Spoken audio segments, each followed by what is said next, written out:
All right, here we have Geronimo, Stilton, Cave Mice, Stone of Fire.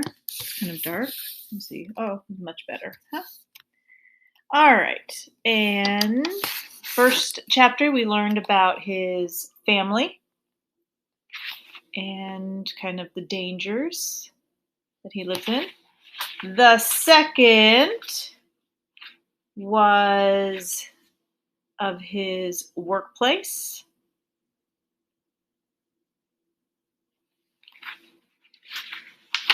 And of Grunty. What an awful morning.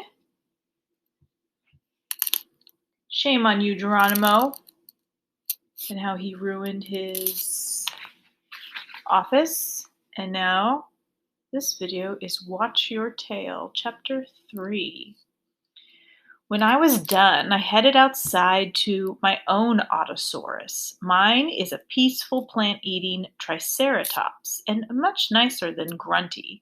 But I was horrified to find a traffic ticket on his collar. Get the different modes of transportation. How cute is that? Wonder why you got a traffic ticket. Let's find out. I read the message cut into the stone.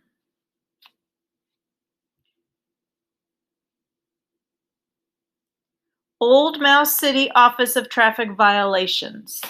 You parked outside the lines by a good quarter of a tail. You must pay a fine of 235 seashells.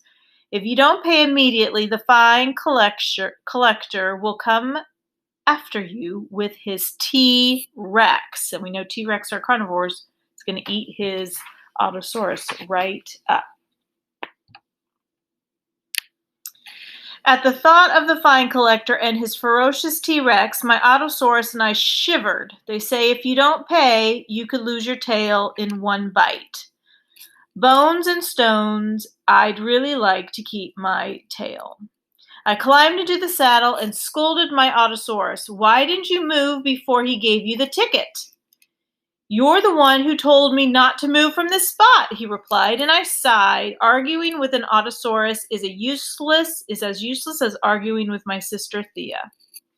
So now they're going to give us a diagram to make it interesting. An Autosaurus, you have a shrieker, a flying reptile that lets out a shriek to warn other drivers that the Autosaurus is approaching, like a horn. Tank, full of superfood, always at paw's length, so that's like gas. Saddle, a seat for passenger, which is like the seat. Foot power, who needs a motor when you got powerful feet, like our engine and wheels. Birdie, for steering the Autosaurus. Oh, I'm sorry, not birdie. It's a bridle. Bridle for steering the Autosaurus, and driver's saddle, where the driver sits. Okay. So kind of like a car, but caveman time. Well, why don't you get moving, I asked, a little impatiently. Great academic word. My Autosaurus thumped his tail on the ground a few times, raising a cloud of dust, and then he replied, aren't you forgetting something important? Bones and stones, how careless of me. I had forgotten to feed him his superfruit smoothie that morning. Since he's a plant eater, he gets all his energy from fruits and vegetables. Luckily, I always keep an extra tank of it hanging from the saddle. Here you go, I said, feeding him. Eat up, but don't move your tail or the T-Rex will fine us for disturbing the dust. The Autosaurus devoured the smoothie in one gulp and then sped off. I barely had time to grab the bridle as he hurried down the busy street that crossed Old Mouse City. Huh, interesting. It's gonna squeal for some reason. All right. Morning traffic already clogged the street. The air was noisy with squeals of the shriekers. See, winged dinosaurs that perched on the head of each Autosaurus, and they impatiently shouted, trying to get things moving. Eek, squeak, squeak, squeak. But nobody was moving. Something was blocking the road up ahead. Oh no, I exclaimed. Here we go again. It was old Clovis, who insisted on driving a giant tortoise that was slower than cheese sauce on a cold night. He blocked up the whole road as he tried to park. And now the author's going to give you a visual of the traffic jam with the autosauruses. Remember, you can pause and look at these and look at the picture anytime you want to. I'm trying to get this open more so you can see the words and read along. My shrieker squealed loudly, but it was no use. None of the noise was helping at all. But then I heard a different noise, the voice of my good friend Hercule Poirot. Out of the way, he yelled at the top of his lungs. Bam! He crashed into me from behind, and I ran into an autosaurus carrying boxes of tomatoes. Splat! They fell right on top of me. What's the tomatoes? Blinded by tomato sauce, I ran into a cheese cart, spilling the cheese all over. My autosaurus stumbled, and we knocked into a bread cart. The loaves were flying. I was covered in sauce, cheese, and bread. And when I wiped off the mushy mess, I saw Hercule taking a bite of this mix. Well, it's kind of like a pizza, right? Cheese, tomato, and bread. Be good. Ah! Tomatoes! Thump, thump, cheese, bread.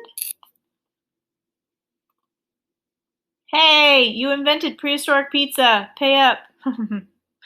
Then he smiled. Hey, he cried. You just invented prehistoric pizza. As soon as Hercule said it, the ears of a nearby rodent began to twitch. I knew he was one of the spies working for Sally Rockmousin, host of an Old Mouse City's gossip radio show. Whenever there's gossip, Sally stands outside her cave, which is high on a hill. She shouts the news all over the village. Thanks to her spies, Sally always knows whenever anything interesting happens. When one of her rodents hears something, they squeal to another spy who squeals to another spy who squeals to another. Well, you get the idea. Ah, there she is. Geronimo Stiltonute has a prehistoric pimple. The new problem with this is that by the time the news gets to Sally, it ends up completely different than when it started. So I was trying to get away from the radio spy when I felt a claw tapping me on the shoulder. I turned and saw the threatening face of a T-Rex at the end of a traffic officer's leash. You've made quite a mess, snarled the officer. Will you take a fine or a bite? There you go. Geronimo, prehistoric pizza, prehistoric peas. Prehistoric people! Prehistoric pimple! I'll pay, I said, terrified. And that was chapter 3. So, we're progressing along as we're going along about his day. And we're still waiting to hear about the Stone of Fire.